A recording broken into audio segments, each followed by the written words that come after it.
Don't forget to check out our sponsor, The Health Blaze, at thehealthblaze.com. 100% all natural products from lotions, soaps, foot soaks, bath bombs, and much, much more. Use the promo code Goodfella1Boxing. Tell them your boy CJ Goodfella sent you, get 18% off. We out. All right, man, let's talk a little bit about Ugas and Pacquiao. Size it up real quick. Going down next week. If you didn't hear, if you didn't know, if you ain't been in the news, or the boxing news to be exact, Errol Spence pulled out with a torn retina. We'll kind of explain that real quick for everybody who don't know the real what's going on with that. Hit the thumbs up button, hit the boxing news, or hit the welterweight boxing news playlist for your boy. So, what happened with Errol Spence? It was said that the commission, the Nevada State Athletic Commission, found the retina tear in his eye. He said he went to 3 doctors. They all said the same thing. He said in no tune-ups, he gonna come back and fight Pacquiao or Ugas right after this. He said that in his Instagram story. Okay, so some people think he faked the eye injury. Possible, you know. So I don't know what happened. We'll see what happened. But those eye injuries, I know the UFC fighter Michael Bisping, he told Spence to take his time and let it 100% heal. He rushed back too quick, and he had a torn. He went blind. He lost all his vision in one eye. So we talking about an eye.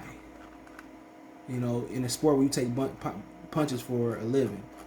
You know, Sugar Ray Leonard, you know, he was gone 4 or 5 years from an eye injury too. People forget that. And he came back. So, I mean, it's an eye injury. You know, this is one of those injuries that if you faking it, you know, it's no way he coming back this year. You know, that's just my thing. But what do I know? But for the most part, Pacquiao is now switching from an orthodox fighter, from a southpaw to orthodox. Now, Freddie Rowe said he would have preferred Terrence Crawford. We just did the video earlier. We know that they were in talks to fight Terrence Crawford. They was in talks to fight Terrence Crawford before this. And Bob Arum said he didn't want to pick up the fight because he didn't want to lose money. You know, this team do a great job of projection. They projected the fight wouldn't do well. But Ugas ain't no slouch. Ugas is a pressure fighter. He don't bring that much power. He had a 40% knockout ratio. But 5'9", 69-inch arms. I believe he debuted. Oh yeah, he's been at welterweight his whole career. Okay, he fought at 140 pounds a couple of times, but he's a welterweight. All right. Natural welterweight more than anything. I think he was a decorated amateur boxer as well too. I think he obviously he defected away from Cuba. 35 years old. He won a bronze medal at the Olympic Games in Beijing. Won a few golds at the World and Central Games, America, Pan Am. So silver at the World Cup. So he's an accomplished amateur fighter. He's pretty much an accomplished. He's an accomplished professional boxer. He's a world champion now. So his notable fights: Omar Figueroa, Mike Dallas, Sean Porter, which people thought he won. He should have been a world champion there. He fought Ray Robinson, stopped him, and Ray Robinson gave him Mean Machine everything he wanted. He beat Thomas Delorme. He beat Jamal James. He lost to Amir Khan in an 8-rounder. He kind of alluded that they robbed him on that when some fishy shit was going on. So he got a nice little resume. So he 5'9", 69-inch arms, 35 years old. Manny Pacquiao is 42 years old, 5'5.5", 67-inch arms. So the length advantage is not as monstrous or big as it was versus Errol Spence. We know Manny Pacquiao's resume, so it's no need to recite that. He been pro since 1995. Ugas debuted in 2010.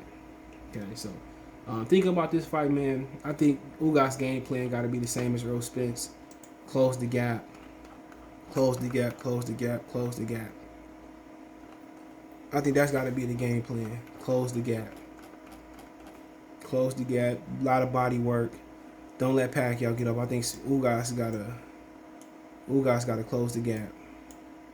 It's not a lot of difference in game plan. Ugas got to close the gap. And if Ugas don't close the gap, Ugas gonna be in trouble. Ugas can't outbox Pacquiao. Shit. So his only hope is to close the gap. And if you close the gap, he got a choice. Now, do I think, do Ugas got a big chance of winning? He always got a nice size chance of winning when you fight somebody that's 42. You fight somebody who only fought 2 years. But then again, I think Pacquiao too fast, too athletic, too strong, too experienced. I think on paper, Pacquiao should destroy him. On paper. But Ugas got to close the gap. If Ugas beat up Pacquiao, he ain't got to hurt him so much. He just got to touch the body, cut the ring off, close distance, just beat up Pacquiao, hit him, whatever. And also, what's working in Ugas' favor, outside the youth, Ugas got one of the best trainers in the world in Ishmael Salas. So he got one of the best trainers in the world is Ishmael Salas. So I think he have a good game plan. He always in good condition. But the thing about Ugas, people talking about his last fight with Abel Ramos, he fought down. He didn't fight that good. He had a split decision. Even though people felt like he dominated. But Ugas is like Sean Porter. He one of them dudes that fight up and fight down to his opposition. And that's the thing about Ugas. If that's true, Ugas rises to the occasion, we might be in for a treat. But for Manny Pacquiao, you just gotta be Pacquiao. He fought a lot of right-handers, even though he was sparring a lot of left-handers. He fought a lot of right-handers, and this should be like riding a bike for him, fighting a right-hander.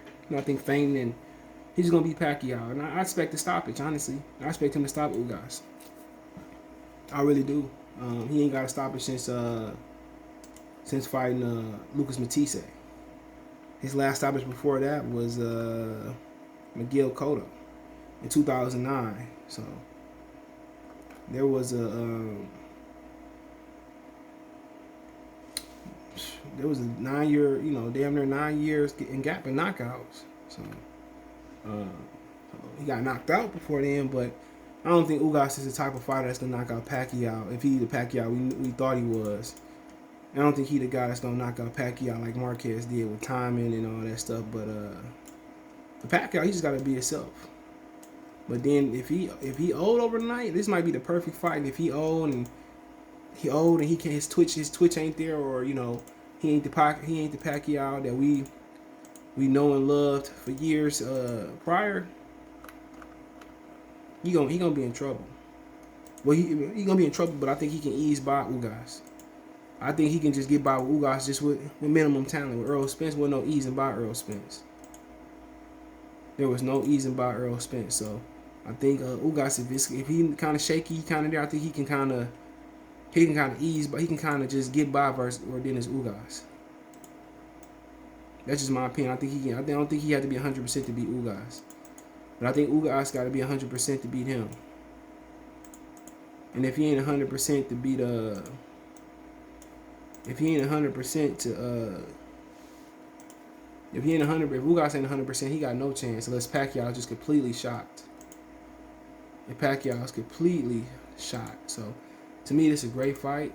Two great fighters, two athletic fighters, two fighters that I think I won't say evenly matched, but I think there's a nice chance that Ugas can win. But I expect Manny Pacquiao to win by domination. I expect Manny Pacquiao hand speed, foot speed, athleticism, left hand power. I expect a knockout from Manny Pacquiao. I expect his first knockout since knocking out Lucas Matisse in 2018. July 15, 2018. So I expect a knockout. Didn't knock out Broner, didn't knock out Keith, but dropped him. So, I expect a knockout. I think Ugas just got to do the same thing Spence had to do, close the distance. I don't think Ugas with a ready Pacquiao, I don't think Ugas can box with him. But I think man, Ugas, man, the first 5 rounds in this fight gonna tell us the story about Yordenis Ugas. I really do. I think it's all we need to know about Ugas, man. So tough fight. It's Manny Pacquiao. I think Ugas should get up for him. Ugas, the question is, Fabian Madonna was I think he was an orthodox fighter, I think. Orthodox, so he going to fight an orthodox. Excuse me. He going to fight an orthodox. He going from an orthodox fighter to a southpaw. But like I said, he got one of the best trainers in the game. Ishmael Salas, I think he'll be all right. But I expect Pacquiao by domination. That's what I think. I think Pacquiao gonna dominate. I don't think Ugas gonna have too many moments in this fight, but I could be surprised. So we gotta see. But I like Ugas in this fight, man. Ugas big, but hey, don't forget me on Twitter. I like Pacquiao big in this fight. Don't forget me on Twitter, Facebook, Instagram. Reach out if you have advertise with channel, video request, chop it up, whatever it may be. All my social media link subscription. Twitter's the fast way, and Facebook and Instagram. Facebook group link there as well too. If you want to reach out, want to make a financial donation, still looking for our first Venmo donation. Venmo CJ Good 313, Cash App CJ Good 313, PayPal link in the description. All the information is in the description. Hit the drop down box. Best way to donate: thumbs up, share the video, subscribe to the channel. Appreciate the love, support. All that social media links, description. All the information in the description. Appreciate the love, support. Check out the World's Way Boxing News playlist. Peace.